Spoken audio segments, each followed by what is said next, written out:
Hi, I'm Art here from STAC, and I'm here to show you all the ways to get more watts and more resistance out of your STAC Zero.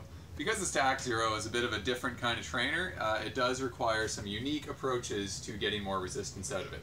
So we've got a STAC Zero here that we've set up all wrong, and we're going to show you the step-by-step procedures that you can also do to get a bit more resistance out of it. So first of all, this bike isn't in very tight.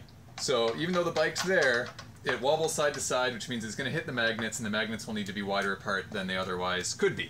So that's easy enough to fix. You just turn the knobs in opposite directions and tighten your bike up. So now your bike's nice and tight with the trainer, and that's going to mean that the wheel doesn't move side to side when you're actually pedaling.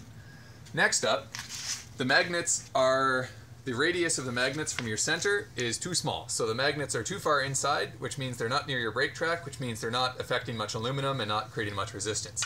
So you will need a 5mm Allen key. We've got one here, and you just very slightly loosen these bolts at the bottom, grab the magnets, and I find you just kind of press them against the brake rim or wherever it is that there's a lot of aluminum on your wheel, and then while you're holding them there, tighten them back up, and now your magnets are nice and close to your brake rim, which means they're going to generate a lot of resistance. Finally, these magnets are they're touching the wheel rim, so that's not going to be a very pleasant ride. There's both going to be a lot of eddy current resistance, and there's going to be frictional resistance.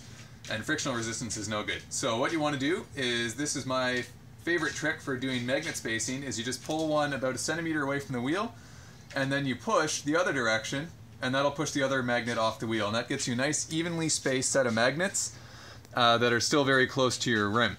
And so now, if I hop on the bike, what you'll hear is that there's a lot of resistance.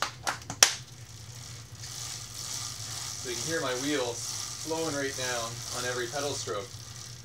Another common mistake that people make is just not being in the right gear. So if you're in a lower gear, then you can spin really fast and you won't get any resistance because your wheel is not actually spinning that fast relative to the magnets. You need to be in a high gear in order to get the most resistance out of the STAC Zero. That is about it for the tips that I've got today.